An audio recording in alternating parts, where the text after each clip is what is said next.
بسم الله الرحمن الرحيم.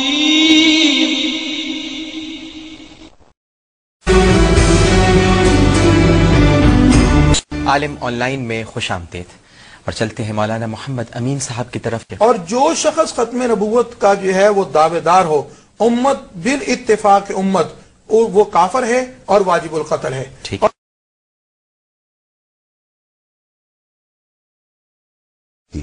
خاتم النبیین کو خاتم اسی لیے کہا گیا کہ نبوت کے آخری سردار نبی کریم ہیں اور تمام تر فضائل کا مرقع اور مجموعہ ہے، اور ان کے بعد یہ باب بند ہو چکا ہے اور مہر لگ چکی ہے.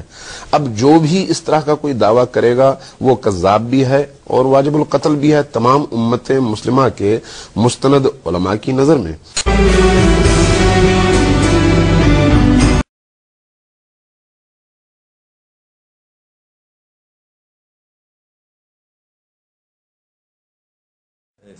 By the end of last July, the Jama'ah Ahmadiyya in UK concluded their yearly conference. Right. And we all witnessed in that day the signs of God's help to the Jama'ah. People's joining the fold of Ahmadiyya every day in thousands. The message of the promised Messiah and Mahdi practically reached every corner and each inch on the world. Through MTA, Muslim television Ahmadiyya, it could be received everywhere. And Hudur urged Ahmadis to be grateful and thankful to Allah, our Lord and Protector. Ahmadiyya is on the march to unite the Muslims in the world under the banner of Muhammad sallallahu alayhi wa sallam. The next week there was a conference, a minor conference called Tahaffuz Khatm al-Nubuwah. What do they mean by Tahaffuz Khatm al-Nubuwah? If they mean to repeat the hadith La Nabiyya Ba'di, then the conference would take only 1 minute and it is over. But if they could only add some insults or bad words or lies. But if they mean by Khatm al-Nubuwah that the perfectness and superiority of the Holy Prophet, then they can talk for hours and for days. In fact, Islam as a whole is the subject of Khatm al-Nubuwah. My first reaction is that this is the most absurd thing to imagine that God with all his power and might has failed to protect the Khatamiyyat of Hazrat Muhammad Rasulullah sallallahu alaihi wasallam, and the ulama of today have taken up the qadr for it. It's an insult. He who has created him as Khatam al-Nabiyyin is powerful enough, mighty enough to protect his honor of Khatamiyyat, whatever is meant by Allah himself. So when these ulama come up and say, we are going to save Rasulullah sallallahu alaihi wasallam, they are claiming gods. And they're insulting God, as if God had failed to do it, so they have taken up the qadr. You see, this is not the first time that anyone has claimed to be a prophet of God in Islam. The only difference is that previous claimants claimed to be a prophet outside Islam in the sense that they cancelled part of Sharia here and a part Sharia of there attemptedly.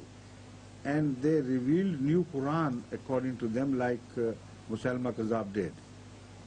So they were the people who really attempted to break the Khatamiyyah because they were outside the pale of Islam by declaring that this Islam was not perfect, we have added new things to it. Yet when was such a majlis ever made in the history of Islam? They came and went, they were destroyed either during the fights or they met their own natural death, and one after the other they disappeared from the earth as defeated and frustrated. Where were Tahaffuz Khatm al-Nubuwwat Maulvis in those times? Why didn't the Ummah, the much more pious Ummah at that period, never created such majalis Khatm al-Nubuwwat? So ordinary people should understand this. This is a fraud played by these people only to earn money and to attract attention of the Muslims. But Allah is quite enough to save Khatamiyyat, whatever he understands by it. Now quickly I'll bring this to conclusion because the time is running fast, running out now. You see, one thing should be remembered. Either a claimant to prophethood is false or he's right. There is no third possibility. So if he is false, what have these people to do with him?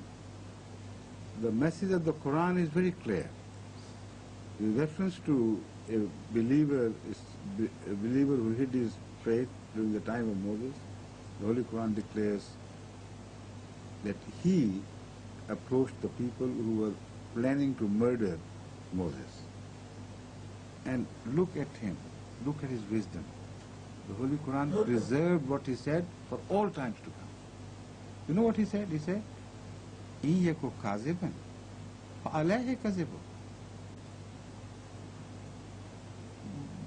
Why are you ruffled? Why are you so agitated and excited about it? At worst, he can be a false man, he can be a liar. But if he is a liar, the calamity or the punishment of his lies will not befall you. What have you to do with it? He will suffer. Let him suffer.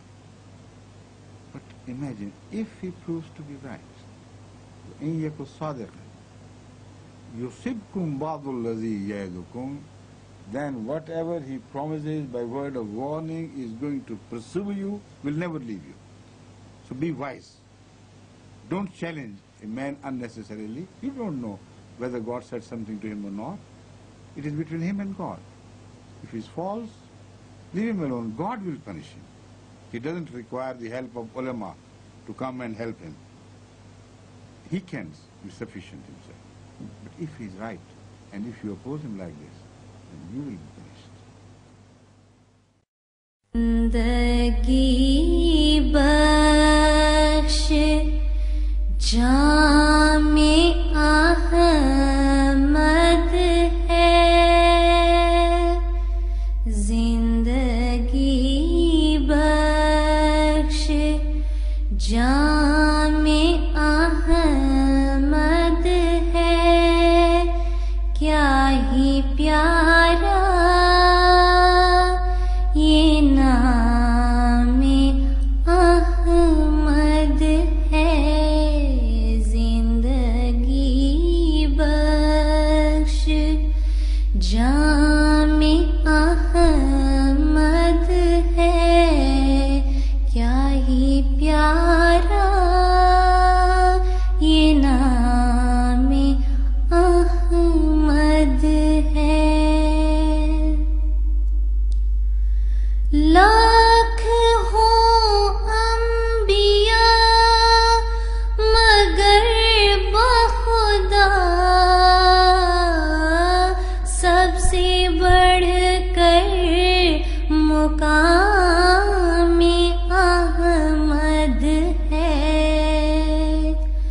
Lakh ہوں انبیاء مگر بخدا سب سے بڑھ کر مقام احمد ہے، زندگی بخش جام احمد ہے، کیا ہی پیارا یہ نام احمد ہے۔